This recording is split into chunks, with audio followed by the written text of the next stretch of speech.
Let's check out Phantasie II for the Commodore 64. Let's check out Phantasie II for the Commodore 64.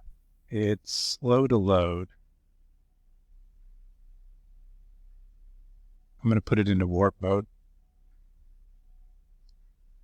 So this is at like 9x speed. That's a nice, cute title screen with a cool snake. Okay. Now, if you start in Pipicot, here's what you get. Well, we'll warp ahead.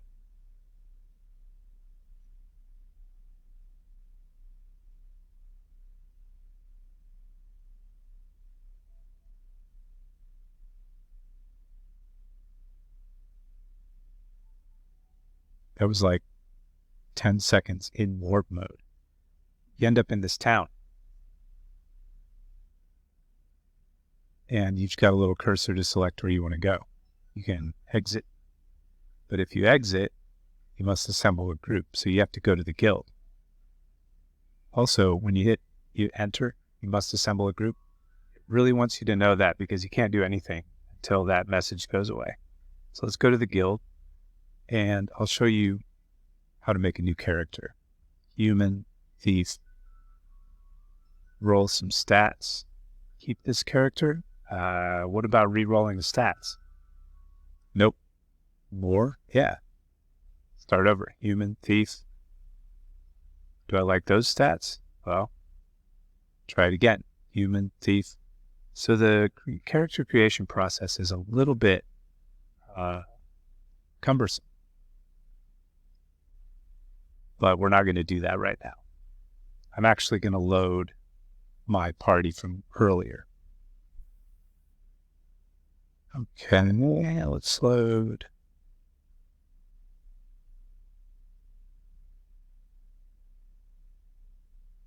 This one. Okay. Now, you can see it's lovely waves here. This is Pipicot, the initial town. So without warp mode, here's what it's like. I'm going to click to the left. Now, I'm going to click. And I'm going to push the up arrow. Now. So it's that slow. It's pretty painful movement. So let's go into warp mode. That's better. It's pretty instant in warp mode. Oh, we're in a battle. So here's what the battles are like. Now I actually like some of these. Check this out. Fight. And for each character, right now, it says go on fighting. That's what we. Oh. I'm going to select. For this character, I'm going to select to thrust. See the option changed up there? Option changes here. For Kang, I'm going to say slash. Wait, didn't seem to take it. Oh well, guess you can't. For praise, I'm going to say lunge. Thrust. Did you see that? It's like it's off. I don't know what's up with that. But go on fighting. Oh, and they knocked out some of our guys, so not everybody could fight. This is what it's like. It's pretty cute. Okay, watch this. This is the cutest part of the game. They're so happy. Okay. And now that wasn't in warp mode, but here's an interesting quirk.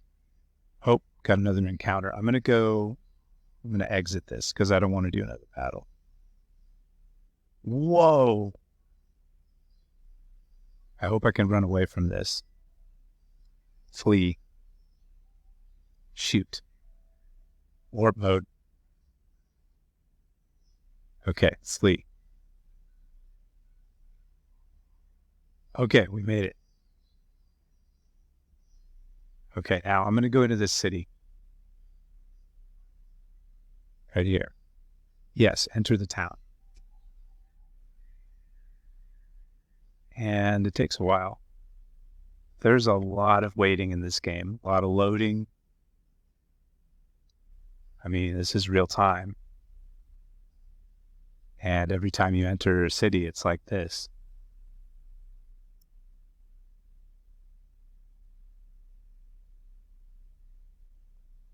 Anytime.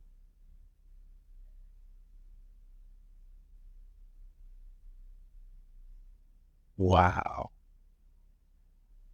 I got this game from a cousin in 1990, and I remember a few things about it. I remember the city. I remember not knowing what to do at all, barely figuring out how to make a new character, and barely figuring out how to populate a party and exit the town. I'm not even sure I ever did, but I also remember extreme loading times like this where I would actually think the Commodore had locked up and give up, and where I had to walk away from the computer for a little while and go get a soft batch cookie or something. By the way, don't eat those. Those have changed, and they're like freaking near poisonous. Like they'll knock you out. They're just so toxic. Anyway, I don't know about that, but for me, they are. They certainly, if I eat a soft batch cookie, I'm out for an afternoon. Okay, well, I give up. I'm going into warp mode. Ludicrous speed. And then there's this interesting thing. You have to divide your golden experience points amongst your people. So for Burr, every time you enter a city, I guess, for Burr, gets 1 share. Isban gets 2. Undar gets 1. Undar's dead, though. Shoot. Kang, Grant, Rays. I don't know why that person got 2. Well, whatever. And now I'm just waiting. Okay, welcome to Pipicot. Finally. No, not finally. Warp. Okay, and we're there. So we've already been to the guild. You can go to an armory and buy stuff. I have 0 cash, so I can't buy anything. You go pick another shopper or exit the armory. And you can see that this user interface is really primitive. Apparently this was on the Mac and the Apple II and Atari 8-bit and Atari ST, Amiga, and probably DOS, but I'm not sure about DOS. But the Amiga one looks completely different. Probably Atari ST too. You can go to a bank and save your stuff there. You can go to this Mystic and you can go to the inn. Now note that Undar is dead. Well, he died in a mighty battle. And I don't know how to resurrect him. In fact, I don't think I can. I think I will have to create a new character or survive with the rest of my party until I get to until I get a specific spell. You can go into the inn. I figured you could probably like heal your characters in the inn. Maybe they would come back to life, or you could buy a resurrection. But I don't think so. You can't save the game from any city. And I figured you could resurrect from the Mystic, but this is all the Mystic does. This is real time. Okay. 0. Okay, great. Thanks. That's really helpful. Thank you, Mr. Mystic. Enter. Okay, we're back.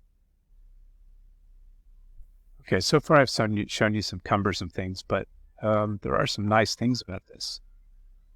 And then I'll show you some more cumbersome things. Let's go out to the... Oh, let's go save our game. Game save. Saving. Now, I've got backups of the disks. I presume this is saving to the disks. And this is real time as well.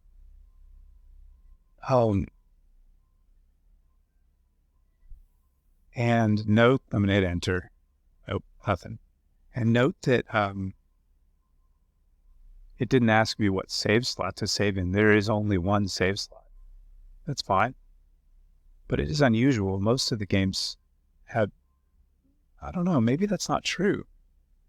Did Bard's Tale 1 have multiple save slots? I mean, I don't remember. Anyway, this one doesn't. So let's go out and I'll show you a cool thing about the battle system. Oh boy. Maybe I'll show it to you. This is going to take a while too. And, okay, when this loads, then we'll be back to confusing, cumbersome things for a second.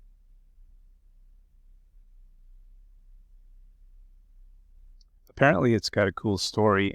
There's a manual here. While we're waiting to leave Pipicot, it's probably a long way to the city boundaries. There's some rules, and there's these. This is Phantasie II, and apparently, Back Billy was right. There isn't much of a difference, but there's some nice lore here. It's about Nicodemus, an evil sorcerer. I think the full title is The Wrath of Nicodemus. I don't think it says that here. And I remember seeing this. I'm just talking because I'm waiting for this to load. I remember seeing this, the ads in the magazines all the time, being really intrigued. But I also remember mostly getting stuck in that first town when I loaded it up and thinking I was stupid and couldn't figure this out, which I couldn't figure it out, but I kind of thought it was broken, to be honest. I thought the disc was broken, maybe because of stuff like this. All right, we're going into warp mode. Now we're at 8x speed, and okay, we're back. This is interesting because as soon as you leave the town, the game's like, oh, you're on a town square. You might want to enter even though you just left. Is that what you want to do? Which is entertaining. You have to say no every time you leave a town after it's loaded. Anyway, I'll show you what this is like going up on this road here. Over the Albatross. I believe that's an inn, and then this is a cave down here. I'm going to go up another. Now I'm loading the second section of the map. Remember on the Commodore Times of Lore, there's like no loading screens. This is just one section of the map. While it's loading, I will show you. I think I've got the, here, the overworld map. So we were in Pipicot, and we went up here, right next to the Albatross, and we went up one square, so it's going to take us up here. The overworld map is not huge. I was able, oh, there we are. Let's go cut across this forest. I'm not going to that town because towns are very much similar. They probably have different gear. But I am a little surprised we haven't bumped into anybody. Now we're going to load that again. And on this map, oh, what happened? I don't know what that is. Exit drawing mode. Oh, I see. So now we're going down to this area. Warp mode. Okay. Oh yeah, we're in this little tiny corner, so we have to go down. Oh, monsters, fight. An encounter.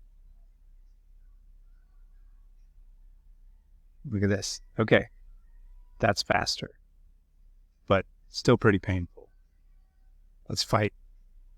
Now, this is what's cool. They're all set to parry right now. So if I were to say, go on fighting, they would all parry. But if I set this one to thrust, and this one to slash, and go on fighting, then it's going to go through this round of attacks. I'm going to warp through it.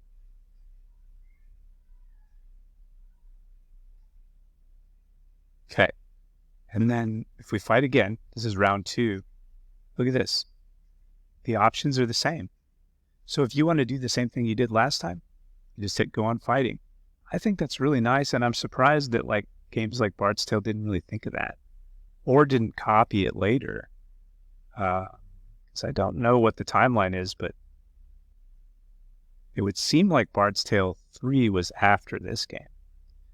And maybe there's not a practical way to do that, but I do admire that this lets you do that. It's pretty cool. Go on fighting. I'm going to warp. Hey, we win. And now, since we're in this corner right over here, we're going to go west and west, and we'll have to do another screen loading, which takes another really long time.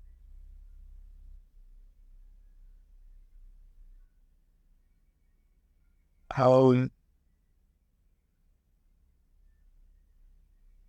think to get that character resurrected, I've got to get my priest up to level 7, which is going to take a long time.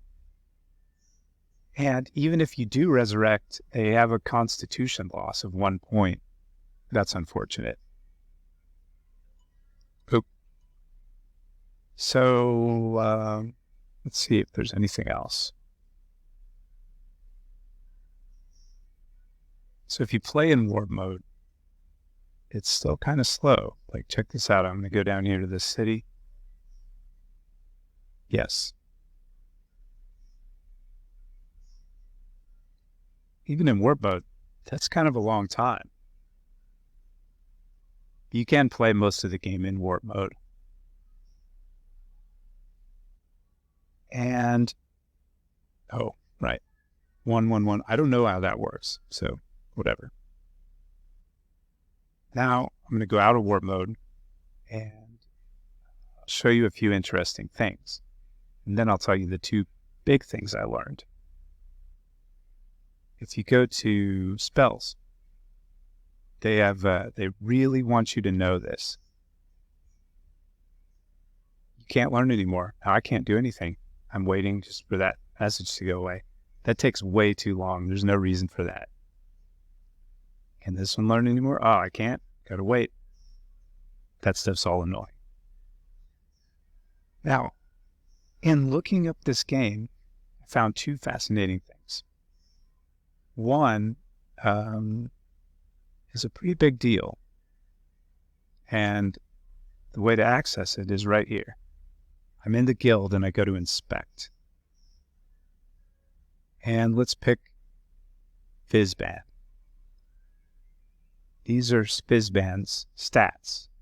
Okay, 13, 19, 17, 17, 18. Write down this list. Well, as I was looking this stuff up, I found an FAQ on Game FAQs that has to do with hex hacking. And I've always thought about this, so I wanted to try it out. So down here at the bottom, it's got a bunch of details, but in the cheating section. But you don't need to know this. I'm going to explain it. I'm not going to try to explain it all the background, because I mostly understand it, not entirely. But I can show you how to do it. He talks about starting at the character's name and searching for the name. And then down here, he says the strength is located at negative 82 bytes from the name. And I know none of this makes sense unless you've already done hex hacking, which I haven't, but I figured this out yesterday. So I'm going to show you. First, let's go to